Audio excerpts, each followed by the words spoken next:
अच्छा जी. Now let's talk about the two types of speciation that we are to study in this topic. वैसे और भी types की speciation होती है, but in our syllabus we only studying sympatric and allopatric speciation. अच्छा जी. So types of speciation की अगर हम बात करें, we have allopatric and we have sympatric, जिसकी स्पेलिंग में मैं हमेशा कंफ्यूज हो जाती हूँ. So please correct me if I write the wrong spelling. I don't know if it's a single M or it's a double M. Sympatric. I think so it's a single M. But खैर. अच्छा जी. Okay. Now हमारे पास इन words की ना terms को समझते हैं पहले. Patrick की कॉमन वर्ड दोनों में आ रहा है, तो इसका मतलब क्या है? पैट्रिक का मतलब होता है प्लेस, जगह. Let's understand allo and sym. Allo का मतलब होता है अदर या डिफरेंट.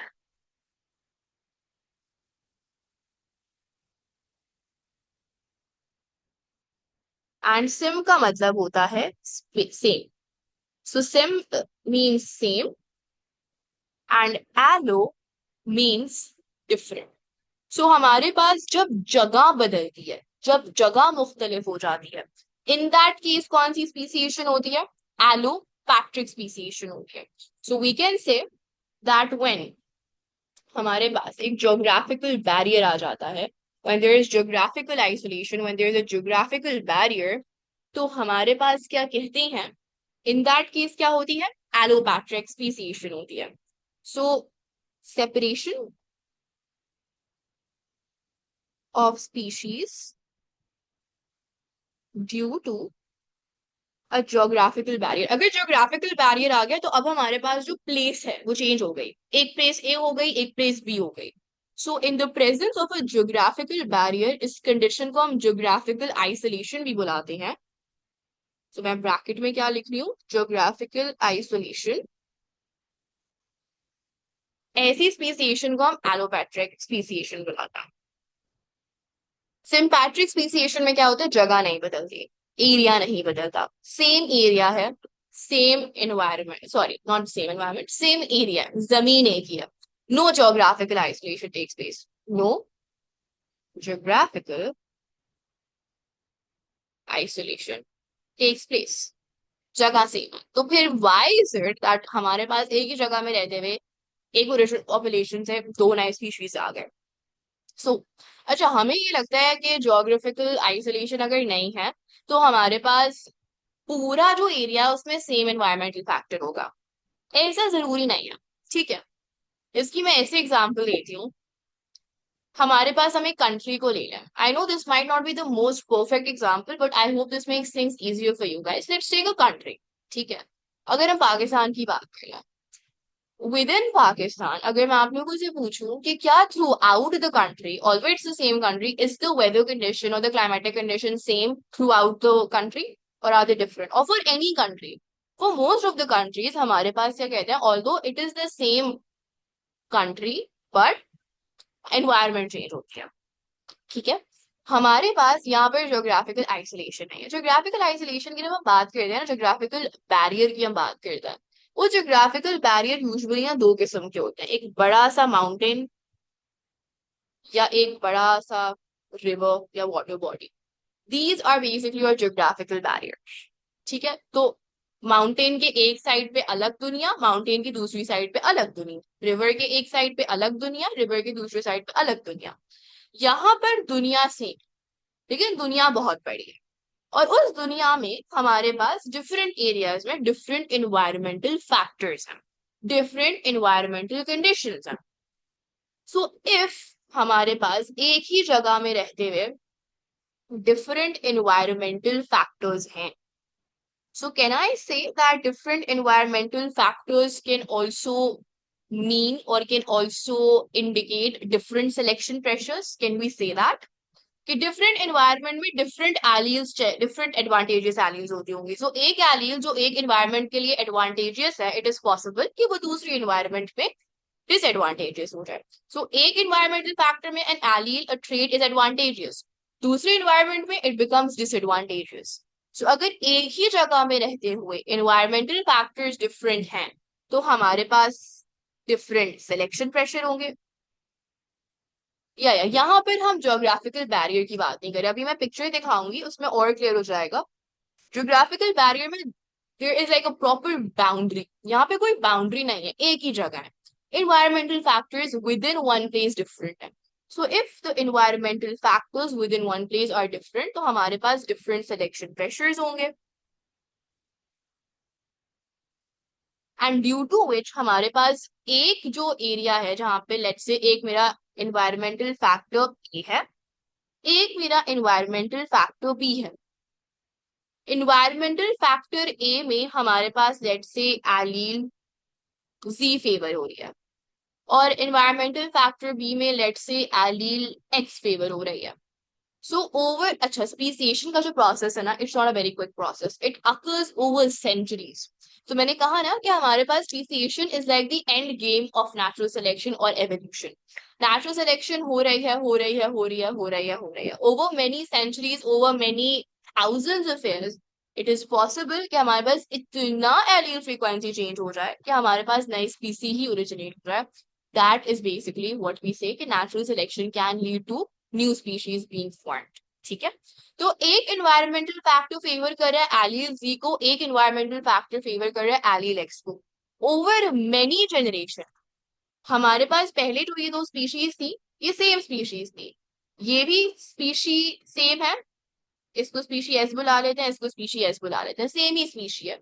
एक एनवायरमेंट में इस स्पीशी का एलील जी ट्रेड जी फेवर हो रहा था, दूसरे एनवायरमेंट में उसी स्पीशी का एलील एक्स फेवर हो रहा है।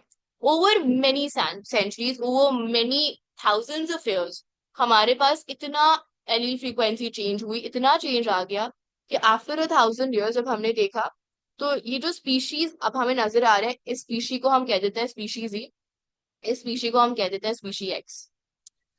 ये दोनों आपस में डिफरेंट होंगी और ये अपने ओरिजिनल पेरेंट पॉपुलेशन से different. This is how speciation works. Is this making sense? Now, अगर मैं स्पीशीज जी और स्पीशी एक्स को साथ ले आऊं और मैं इनसे कहूं कि मैं ऐसी एनवायरनमेंट पैदा करूं, ऐसी कंडीशंस पैदा करूं कि मैं चाहूं कि मैं इन दो एनिमल्स को आपस में मेट करवाऊं, species G and species X can not meet, they would be reproductively isolated. Reproductively isolated क्यों? क्योंकि उनके पास एबिलिटी रही ही नहीं है इंटरब्रीड करने की, and when you are no longer able to interbreed you're not the same species, you're a different species. ठीक है, is this making sense? Anything that's confusing? इसको हम देख लेते हैं। There is a question in the chat box, let me just quickly see that. देखो, हमारे पास एक अगर पूरा हम डेजर्ट लें, ठीक है, एक डेजर्ट की अगर हम बात करें, डेजर्ट हैबिटेट की अगर हम बात करें, वो डेजर्ट अगर उसमें कोई क्या कहती हैं लेट्स से फिजिकल बैरियर नहीं, या फिजिकल बैरियर का ये मतलब नहीं है कि हम हर्डल्स या क्या कहते हैं जो हमारे गलियों वाले बैरियर्स हैं उनकी बात नहीं करिए, फिजिकल बैरियर एज इन कि एक स्पीशी जो है जो एक साइड पे है वो दूसरी साइड तक पहुंच ही ना पाए, इतना बड़ा बैरियर है। सो इतना बड़ा बैरियर अगर उस डेजर्ट में एग्जिस्ट करता है तो ठीक है, तो हमारे पास स्पीसीएशन हो जाएगी। बट अगर वहां पर ऐसा कोई बैरियर एग्जिस्ट नहीं करता, ऐसा कोई इतना बड़ा रिवर बैंक या इतना बड़ा कोई रिवर बॉडी एग्जिस्ट नहीं करती, या इतना बड़ा कोई माउंटेन एग्जिस्ट नहीं करता, तो हमारे पास दो डिफरेंट ज्योग्राफिकल एरियाज नहीं है वहां।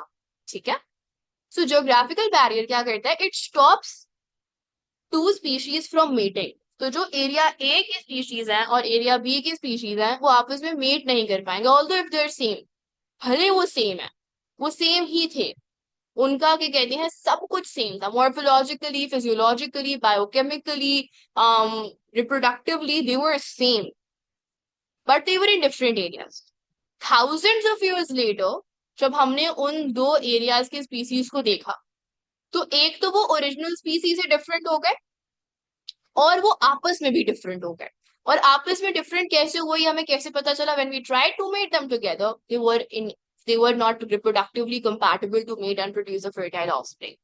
ठीक है,